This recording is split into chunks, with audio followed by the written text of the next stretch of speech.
Welcome to the Smart Connector podcast, which looks at the power of connection in business and life.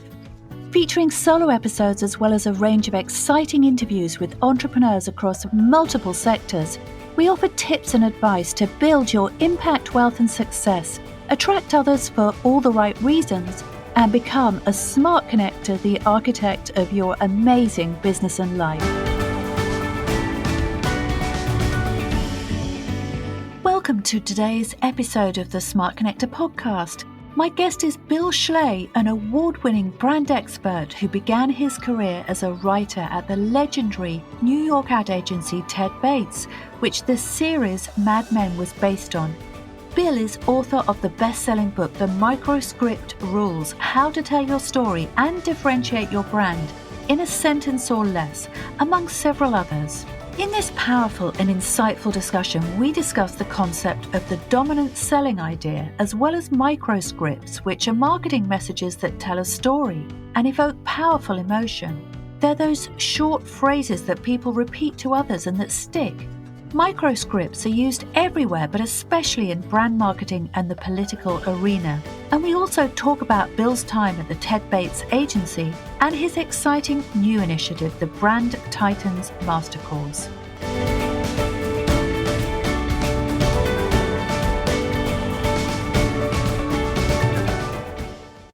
I have such an incredible guest for you today. He's such a legend, and I've been wanting to interview this guy for such a long time. Welcome, Bill Schley. Hi, how are you? It's great to be here. So, Bill, you're an award-winning branding expert. You're a best-selling author, a speaker, and president and co-founder of Brand Team 6. And you're best known for creating the dominant selling idea at some of the world's most amazing, successful agencies. So you go way back, don't you? All the way back to the Ted Bates advertising agency, which was the original Mad Men agency in New York. hmm So I'd love to go into that in the interview. And you've also written several books, but one of them, which is my personal favorite, is The Microscript Rules: How to Tell Your Story and Differentiate Your Brand in a Sentence or Less. So we'll be getting into that as well. But first of all, before we do that, Bill, I'd just love to hear about your history really as an advertising genius and copywriter and creative director in that industry, and particularly in that formative era where brands really came alive for the first time. Yeah, thanks. And thanks for reminding me how old I am. Because, I don't think of that. And I make sure that FaceTime is not turned on my phone so I never have to look at myself. But no, I think my mother told me that the first words I ever said was melts in your mouth, not in your hand. I think that I always, for whatever reason, as a little kid, I had a fascination with commercials on TV. I don't know, I like the rhythm of them, I like the jingles, but they amused the heck out of me from the time I was a little kid, which would have been in the 60s and the 1960s, folks. But so then when I got out of college, I think the first thing I did was decide, well, I didn't want to work in a bank or something, but I thought maybe I could write TV commercials. So I gave it a try. And luckily, someone hired me and one place. And then finally, I went to New York because that's the big leagues. And I got hired at Ted Bates. And Ted Bates was the place that was the tagline agency. A lot of people think it was the original Madman agency. But Rosser Reeves, who was the chairman of Bates, a lot of people say is the archetype type for Don Draper. And as a matter of fact, Matthew Weiner, who made the show, if you're familiar with the show, told that to Ross Reeves' daughter. That's another long story. But anyhow, and so I worked at Bates. The thing was, and Bates was the tagline agency. So the melts in your mouth, not in your hand. Rolaids gets what is it? How do you spell relief? Rolaids, Wonder Bread, all of these amazingly iconic brands, Wheaties, Breakfast of Champion, they all came out of Bates. Mm. And especially Rosser Reeves, who apparently was a gentleman C student in college, but he wrote for his chemistry essay, I guess, he wrote, what is it, DuPont slogan? Oh, yeah. Oh, life from chemistry or something, I guess. Better life through chemistry. And apparently, so that's how far back he went. But the thing was that these guys, I was a baby at that time. I mean, I don't even think I was I don't know how old I was, but these guys, the real madmen, but they were all dying of cirrhosis of the liver and lung cancer. They walk around the halls. It was really like on that TV show, carrying open bottles of scotch and smoking cigarettes. But they were amazing, amazing branders and created, again, these most iconic brands of all times. I learned a lot from them, obviously. The thing was, there weren't any books in those days. Amazingly, they published 500,000 business books a year now, but there weren't any books. There were a few books, and they didn't teach you that much. They basically expected you to learn by osmosis if you were going to learn at all, or you Mm. got fired. But occasionally there'd be little gems of wisdom, like Froelich, my boss, who was a legend, would say something like, show me a picture, tell me a story. He wouldn't say, give me a headline. He'd say, tell me a story. Little things like that. You'd learn that the headline was always in the copy when you ran a print ad, little bits and pieces that they would give you, but really not very much. And I just wished that someone had really given me some kind of a manual for what I was supposed to do. So later on, when I decided it was time to write a book because became a consultant, and, if you're going to consultant, then you have to be smart. And the way you tell people you're smart is you're an author of a book. You got to write a book to be smart, right? Yeah. So, but I couldn't write just any old book. I had to write, because I have a lot of friends in the business that if I wrote another dumb vanity book, they would have killed me. So it took me a long time. I had to write a good book. And I wrote Why Johnny Can't Brand, Rediscovering the Lost Art of the Big Idea, which is where we talked about the dominant selling idea, which is really the Bates USP. But that's what I endeavored to do, to write. I was, when you do what I do as a creative guy, trying to position and differentiate companies, you spend your whole career trying to figure it out. Hmm. You know, you're trying to figure what the truth is and how to get to the center and the center. And it almost becomes philosophical. You try to crack these code all the time. You try to put the key in the lock that's going to open up this brand and this idea that's going to make people really see this product the way you see it, which is the hard thing to do, and to get an idea into Mm. other people's heads. And you're constantly, constantly learning and finding better ways and better ways. So, I wrote the first book, and then the second book was the Microscript Rules, and that was where we kind of all the things that I realized I needed to have put in the first book went into the Microscript Rules. So it's a never-ending learning process. You get better and better, but the core of it never changes. And as a matter of fact, the core of it, the best word I heard for the core of it, I learned from an Israeli Special Forces secret Navy SEAL told me what the core of branding really is. That was interesting. So yeah, Jane, that's a little bit about my background, but what happened was one more. I always I've been an entrepreneur my whole life, in the sense that I've always sort of made up my own businesses. I never thought I'd do very well working for a boss. It wasn't because I just didn't think I'd be good at it. But finally, about 25 years ago, I'd started a company with someone, a small company in software, and we ended up being pretty successful. And what I did was, well, actually my brother, but I came in as the branding and marketing and sales guy. And what we did is we applied these principles of, the great principles to this little tiny company. And we succeeded and sold the company for a lot of money. And I realized that all companies needed this. And it didn't matter whether you're the biggest company in the world or the smallest company in the world. You needed to set yourself apart. And a brand was a difference attached to your name. Hmm. All of these great principles, if you can't say them in a sentence, you usually can't say them. That's Mm. what a brand really is. And we could talk. Well, actually, I should write a book with that title. But what a brand is, people get very, very confused nowadays. But a brand is a difference attached to your name. And if you want it to be a selling brand, then it has to be a difference about something that's going to take away my pain or make my life better in some way, maybe better than somebody else does. Yeah, so I'd love to talk about this Hmm. concept and also about the idea, the dominant selling idea that you Yeah. were talking about earlier. So what Mhm. exactly is a dominant selling idea? Well, see, everything, you find out that everything pretty much comes together in branding, and it gets very simple. For example, when people talk about you've got to have a vision statement and a mission statement and a purpose, I think all those things are the same in a company. I mean, I think if you decide to, I'm going to make the world's safest cars, which is the guy that started Volvo back in 1907, because his sister-in-law was killed in a car crash. He decided he was gonna build the world's safest cars. Now, his vision was to build the world's safest cars.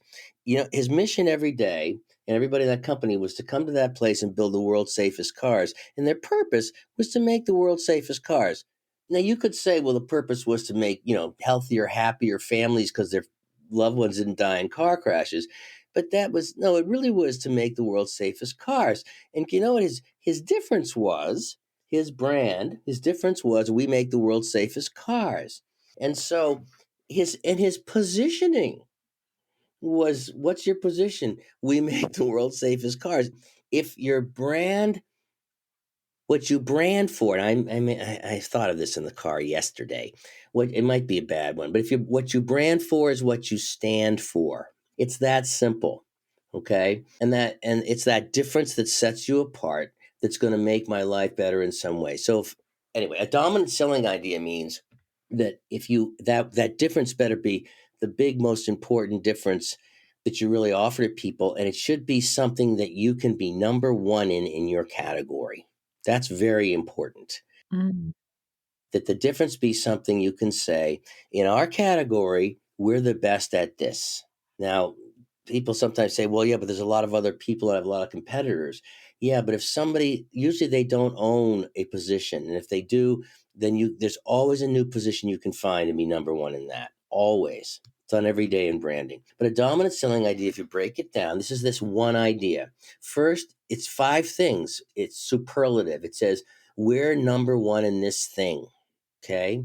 I mean, Duracell goes out, we're the longest batteries. And somebody else says, we're the best at this one thing. So that's, first of all, you have to be superlative at something. The next thing, it has to be believable coming from you. Mm. If you make Colgate toothpaste, you don't want to come out with a product like Colgate bacon. And believe me, they did. And it was the biggest failure in the world. Because there's a lot of arrogance in big companies, and they say, "Oh, our brand is so anything we put our name on, people are going to love." No, they won't. People have an idea of what your brand is. The brand is what lives in other people's heads, not what you think it is. It's what they think it is. So you can't come out with Colgate bacon. Or if you're Volkswagen, do you remember that Volkswagen put out a luxury car called the Phaeton maybe a few Mhm. years ago? Yeah, yeah, I remember. Absolutely beautiful car. Absolutely beautiful. It was as good as a BMW or a Lexus. It sold 3 cars. No. Yeah, you know why? Because when some guy finally got his bonus, some guy or lady got their bonus, and they drove down the street in their neighborhood, they didn't want to be seen driving down the street in a Volkswagen. They wanted to come. They needed a BMW or a Mercedes. So, but see, Lexus was smart enough to realize Lexus is Toyota. And they were smart enough to know we make the world's best economy cars, but people don't want to come in a luxury Toyota. So they created Lexus Mm. because the brand is, so it has to be believable coming from you. Does that Mhm. make sense? It does. Um, Yeah. right.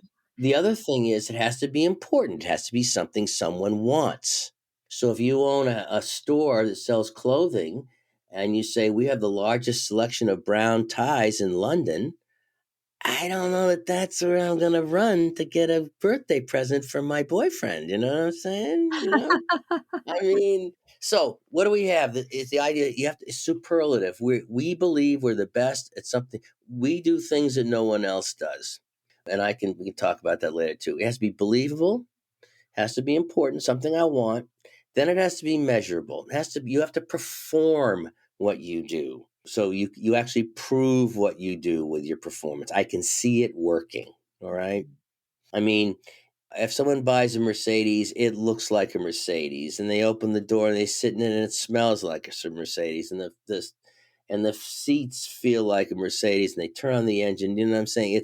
It has to be measurable, and then last thing, it has to be ownable by you, which means that someone else can't already own that position. Those are the 5 things: a dominant selling idea, superlative, important, believable, measurable means I can see it working, or I can watch it perform, and then, is it even available to own? I love that. Every Yeah. every great brand, not some, every follows those principles, because if you want your brand to be a difference, and what does that difference do? It's a difference that either takes away some pain or gives me some wonderful advantage to make my life better.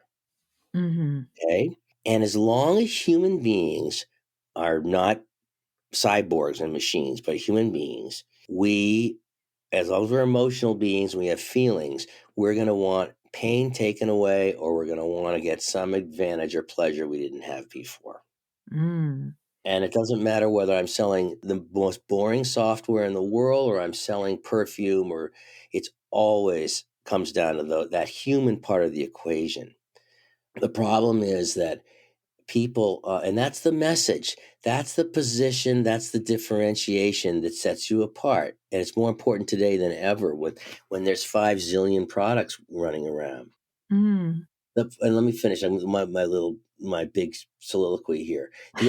The problem is that the modern marketing establishment and the agencies conflate this digital analytics, SEO engineering, all the digital machinery, and all this electronic stuff that only they understand. They conflate it with this message. When the fact is, and so advertisers and marketers are scared. They're scared because they don't understand it. They don't understand how it all mixes together. The problem is that the digital media is the media. The digital media is just a new set of pipes. It's like the radio or print was years ago. It's the pipes that you send your message. But once you reach them, you have to have a message that says, out of all these products, this is the difference that will set you apart. And so without starting with a strategy, positioning, and differentiation, you don't have a brand. And what we say, and this is a problem with the word branding, I have to say it, because people think of branding as logos and color palettes and, psychological profiles and all those things. Yeah, later on when you're trying to execute it. But in the beginning, it's what is the difference that makes all the difference. And technology changes every day, but the truth never does. I really, really love that. It's so powerful, and it's the thing that really makes the difference and moves the needle, isn't it, for businesses and brands, is actually getting really clear around that. Yeah. So, yeah, I have a question for you. While you were talking, I was just thinking about Richard Mhm. Branson and his Virgin companies, because Yeah. he has gone into so many different areas, hasn't he? What do you think Yes. about the Virgin brand and about how it's been distributed across everything from, Hmm. condoms to Ah, railway, to trains to, I mean, it's just everywhere and everything, financial services. Do you think yeah. that is a congruent brand, Virgin? Well, it's okay. So that's an interesting one. When we're naming stuff, we say to people, and also when we're testing stuff, sometimes, you have to be careful when you test things, because we say to people, listen, if someone tested it, said, here's 5 airline names, and they were these really distinctive names, like, Trans World something, and one of them was Virgin. Nobody would ever pick Virgin as the name of an airline, yet the guy succeeded so well in all these things. So there's always there's going to be exceptions to every rule, even the ones that I'm going to try to, that I promote. There's always exceptions. There's things that work just because they work. But I think Richard Branson is himself became how do I say, a celebrity brand. I Yeah. think he himself, I mean, he got famous with Virgin Records, and it's a Virgin is sort of a sexy, young, edgy kind of a name for a record. What were they? Record stores, weren't they? Yeah, record label. Yeah, record label, right? So sure, at the time, but got very famous, but then he became very famous. He was brilliant at making himself famous as this personality. Then he did some crazy stunts, like didn't he try to fly around the world in a balloon? Yeah. So he was this adventurous guy who lived on an island somewhere. Then he did after Virgin Records. See, he did stuff. He didn't try to make Colgate bacon at first, No. right? He made Virgin Records, and then he had other things that were believable coming from Virgin Records, line extensions that are believable, right? So he Hmm. had Virgin other things, right? Like Virgin, I don't know, other media things, didn't he? Yeah.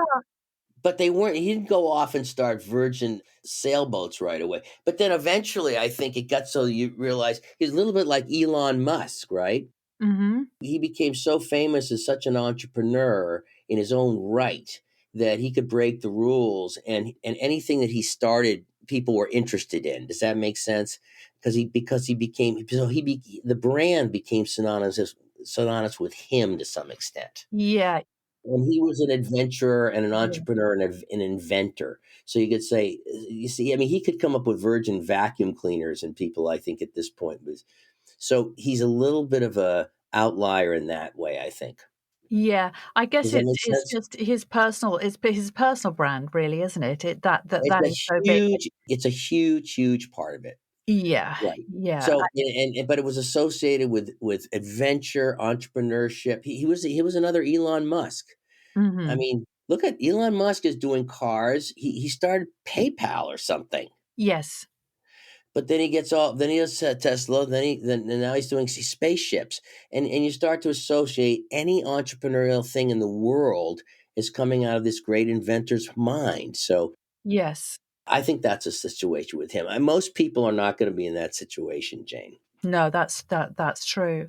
Yeah, so I'd love to talk a little bit more about the microscript rules because Right. just before the podcast, I was saying, Mhm. this was a topic that came up in one of my marketing masterminds, and Mhm. everybody was told, you've got to go and buy this book. This is the best book ever. Wish they told me. I'm telling you, Jane. I wish I they told me. know.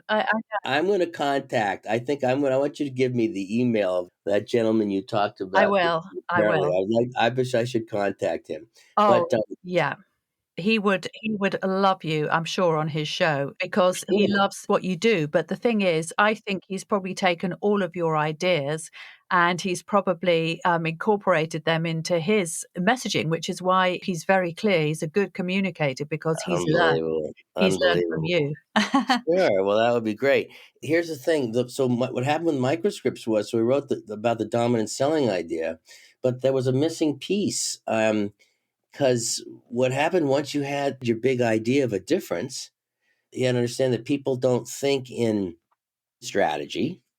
They think and they remember in terms of with words. And they think in terms and remember in terms of words that you start to find out about a sentence or less if you really study these things. All of history is written in 6 words or less. And I started to say, okay, what's the missing piece? And the missing piece was that the great branders then would usually encapsulate their ideas in a short sentence. It usually came out as a tagline that the whole world could remember and repeat. So they started doing melts in your mouth, not in your hand, and they did well, later on they did things like it's made from sugar, so it tastes like sugar for Splenda. And that was later on, but still they'd come up with these little. A lot of times they rhymed, but they were like basically little prescriptions. And again, what makes it a microscript is it's a short phrase made to be remembered word for word that either that helps you take an action on the least number of words. Gives you enough information to inform or instruct. And they're words that people like to repeat. They use it to remember or inform or instruct people. For example, if you see something, say something. Yeah. So, for example, in history, right, when I said that people will write a 50,000 page book, read a 50,000 page book on Abraham Lincoln, and they morph it down into one sentence and say, who's Abraham Lincoln? They'll say he freed the slaves. Or you think about the American Constitution, all men are created equal. Or they asked a famous rabbi, if he could explain the Bible. He said, I'll tell it to you in one sentence. Do unto others as you'd have others do unto you. All the rest is commentary. Give me liberty or give me death.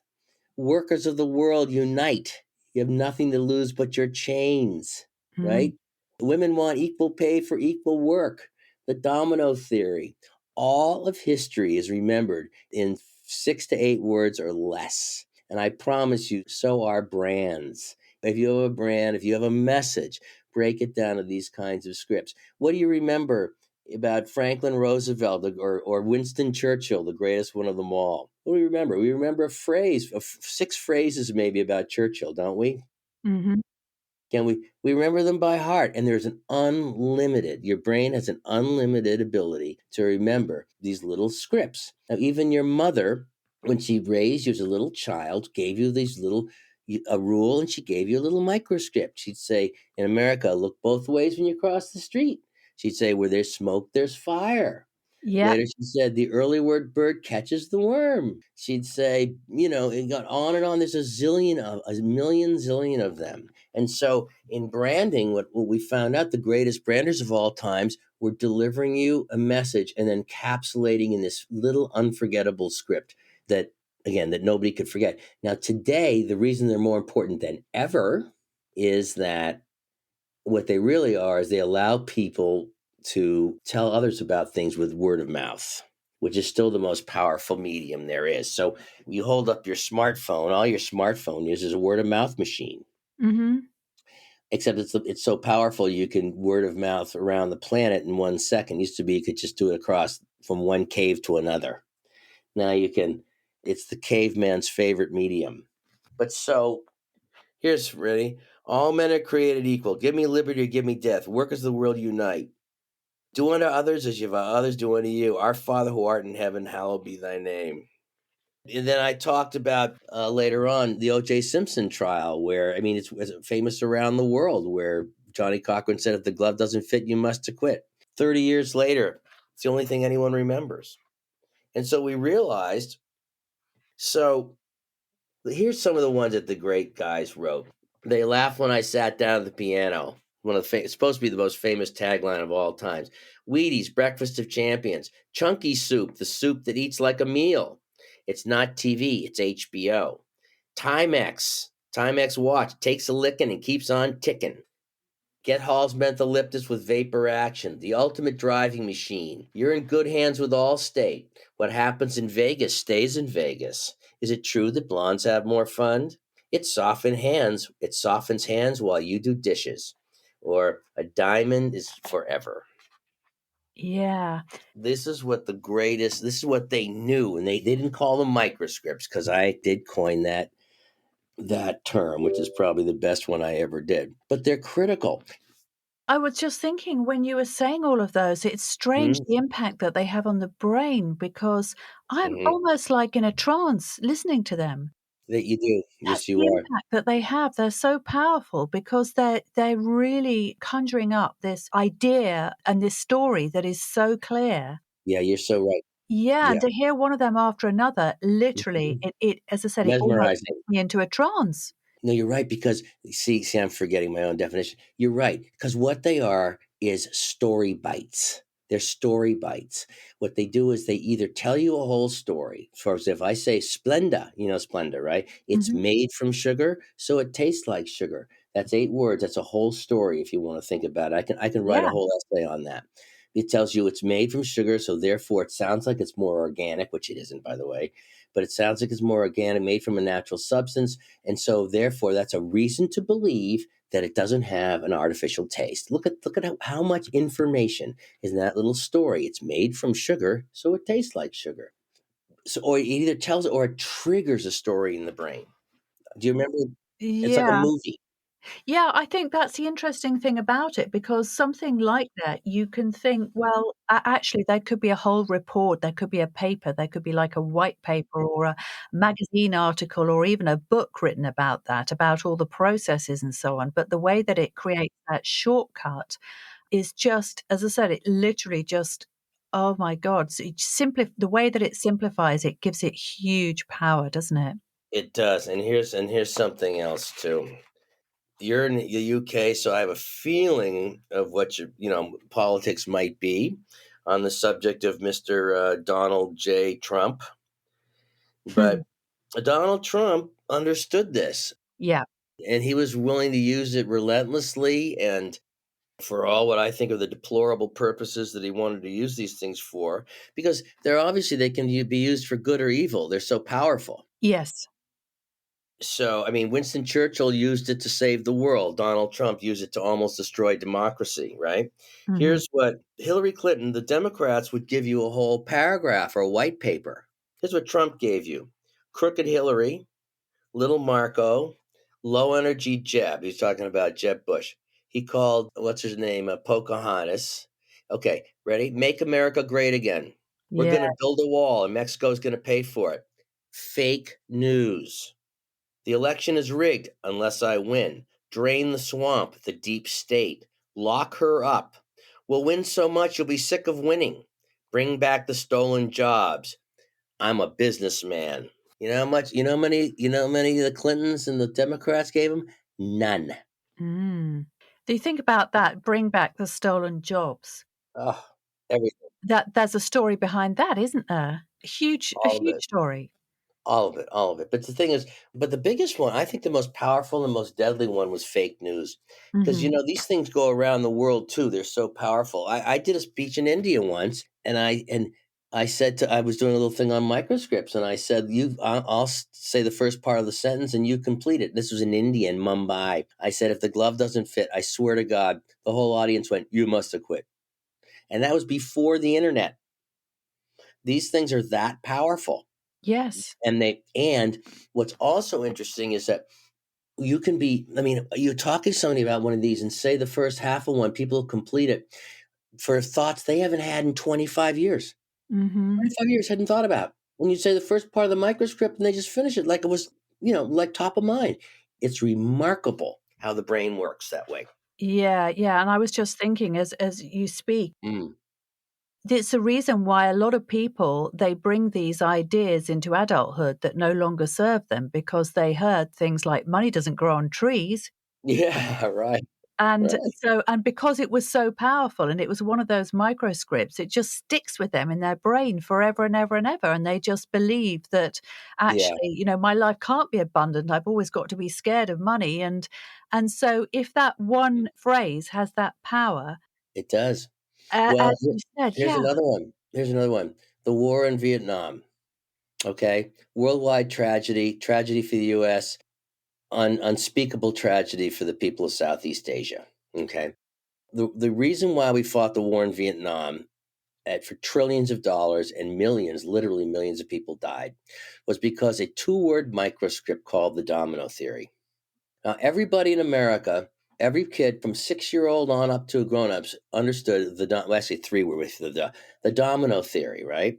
And all the domino theories meant was that if we let one country fall to communism, all the rest are going to fall like dominoes all the way up until they're in your backyard in Sussex, England.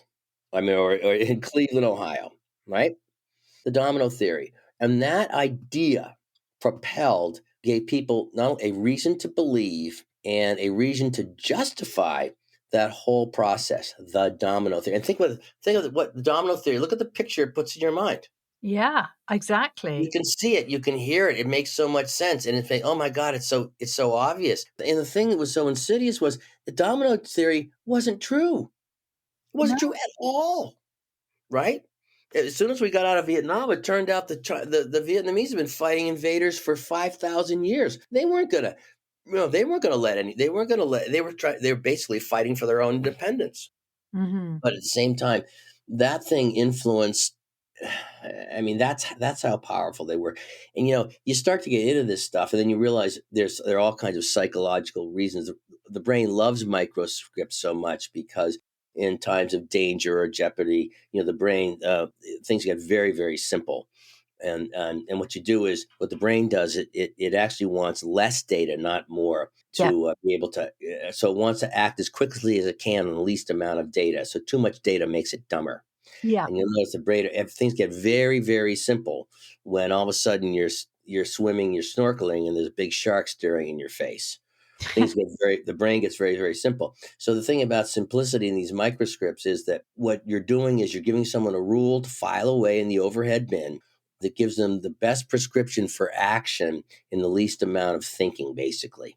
Yeah, and I was reading a report that was talking about the number of choices that we're overwhelmed with every day. And what it said Yeah, is that everybody is in a constant state of overwhelm and that there are too many decisions that they're being expected to make there are. constantly.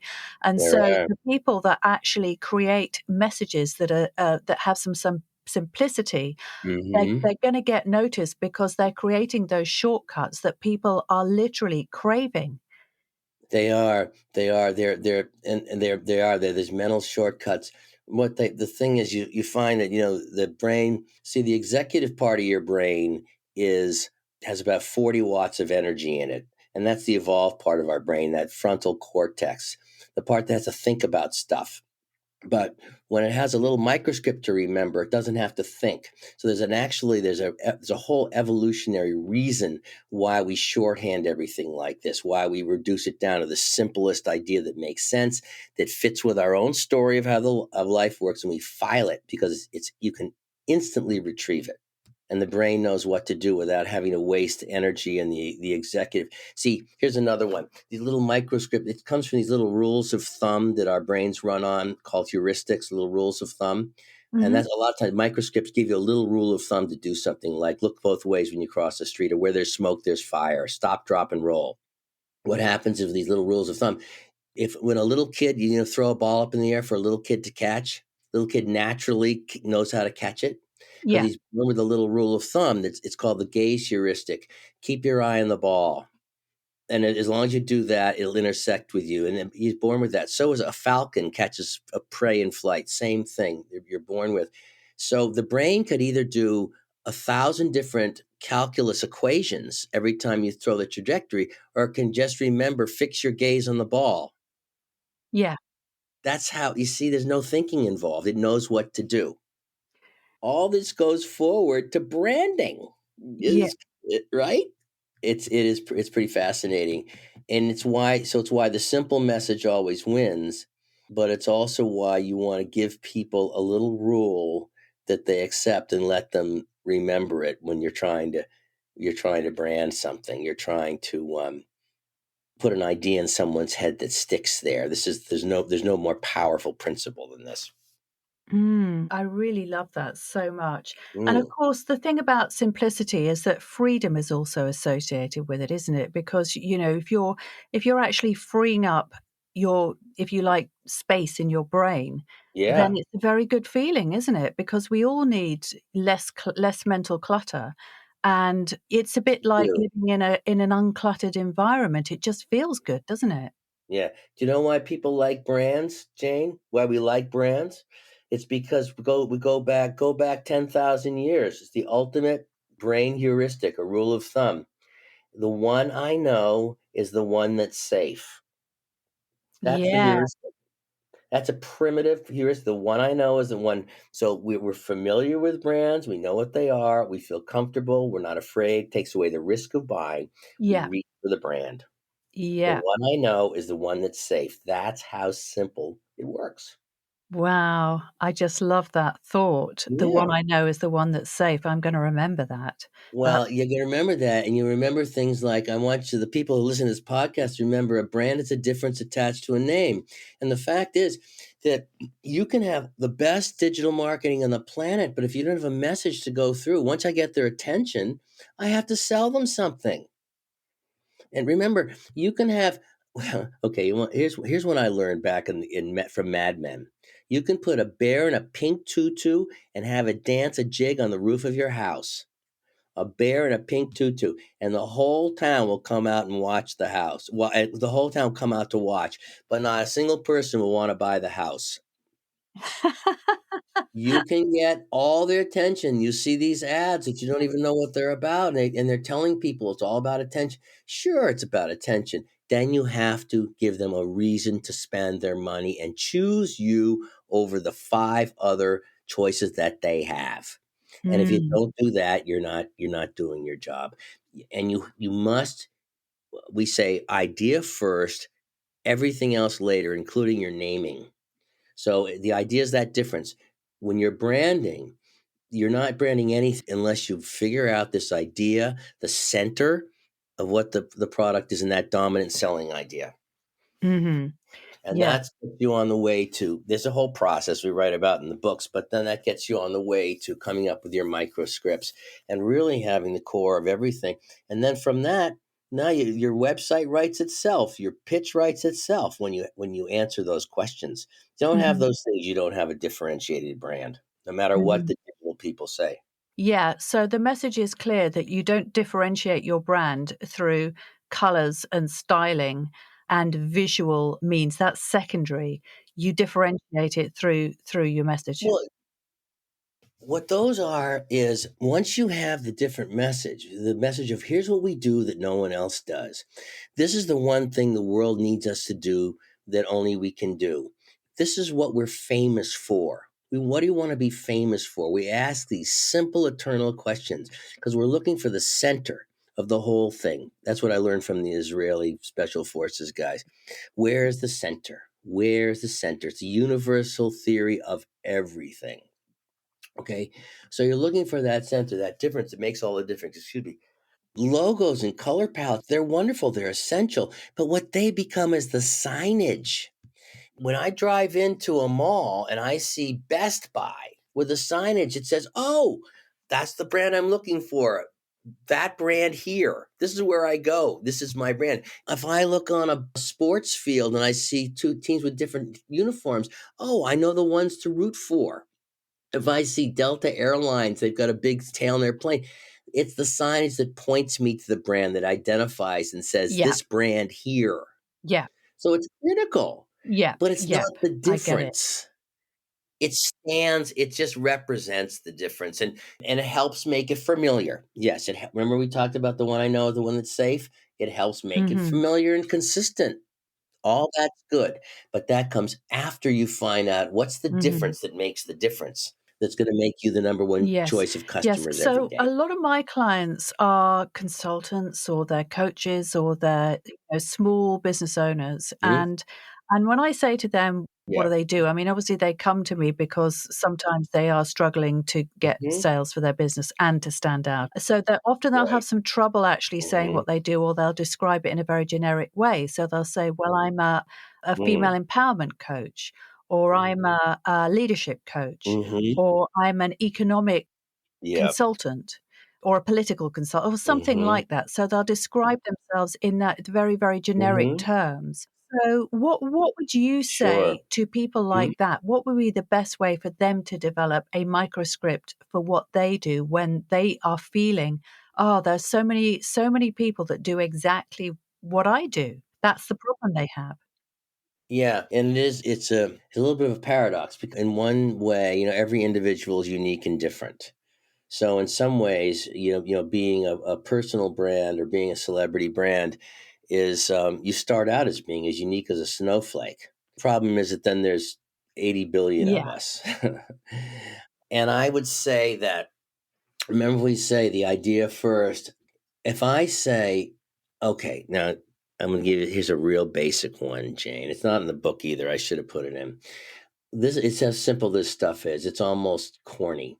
But every time someone sees a brand, any brand message of any kind, they need to walk away with three things in their head.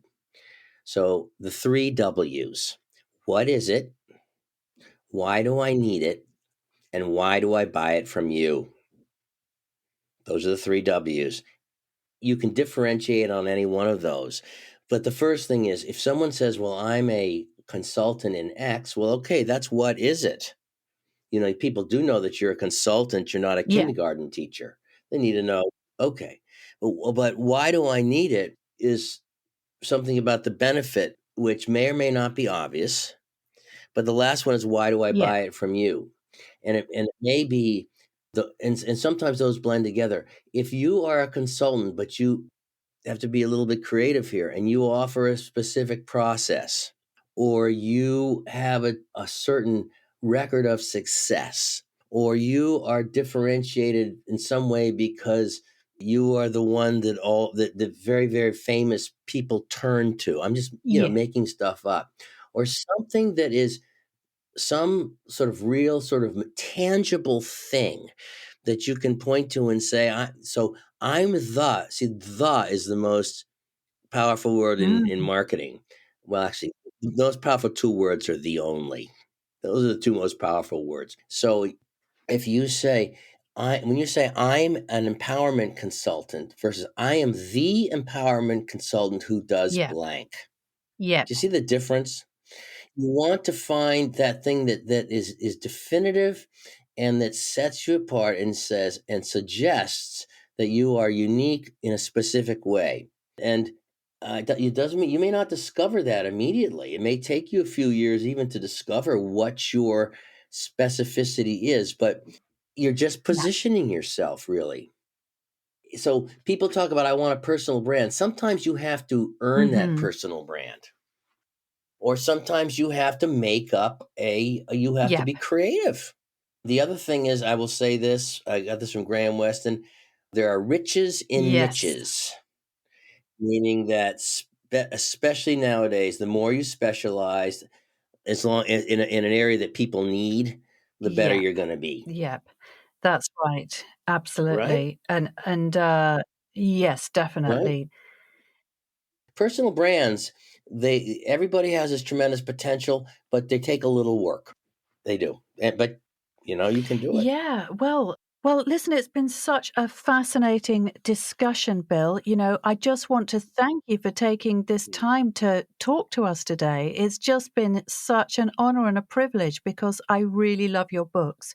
And I would like to say to any of our listeners, just go and buy them because you will learn so much. If you've enjoyed this interview, there is so much more in Bill's books. And you've got something very exciting that you've been working on recently as well, haven't you, Bill? Would you like to tell us about Oh, that was great. You're a real pro, Jane. I love the way you set up me for my promo. That was good. I like it. Well, we just talked about it at the very beginning, but and also I will well we can I'll tell people where they can see this. But I've spent the last 25 years in a business model where I can go in one-on-one, go into companies and they hire me to come in and they have to unfortunately pay a lot of money because I can't afford, I can do one or two of these a month and I have to charge, but we wanted to figure out how to scale this knowledge. It's the most important marketing and brand knowledge there is in the whole world. And this new world of online courses is the way to do it. So we are creating a what we call the Brand Titans Master Course. It's going to be online. We've got the promo in the first class. You can see what it's going to look like. We're going to be finishing it over the next couple of months. But I would love to send or have people see the trailer, see the first special course for free, and if they would like to sign up now because we're gonna for charter members we're gonna figure out it's very special pricing, but you'll be able to learn everything that we know and everything I teach and everything I do with clients now for a tiny fraction of what it used to be, and it's available to anyone, whether you're a startup, whether you're a giant corporation. And I think it's going to be very entertaining and worthwhile. It's all about the stuff we talked Yeah, about and today. I've already seen a preview and it's good. Yeah. Yeah, you can, and if I can say this, it's called the Brand Titans Master Course. Bill Schley, Schley, and I think you go on YouTube and put that in, you'll come right up. I think people are going to really enjoy it. We're thrilled about Yeah, it. and So we'll put the, link in the notes as well.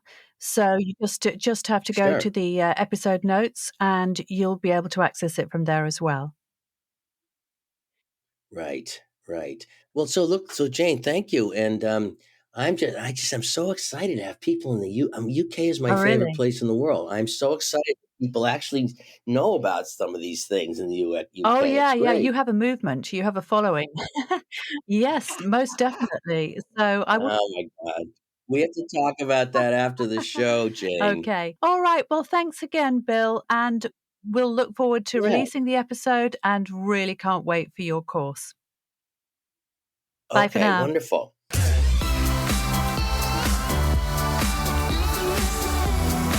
Thanks for listening in. If you enjoyed this episode, please subscribe to, rate, and review my podcast, as it will help me bring the power of connection to the world. I work one-to-one to help entrepreneurs ignite the power of authentic connection in their businesses and lives. I also help them accelerate their results through attracting and converting more of their ideal clients. And if this is something you'd like to do too, why not head on over to www.idealclientsuccess.com/masterclass and I'll show you how.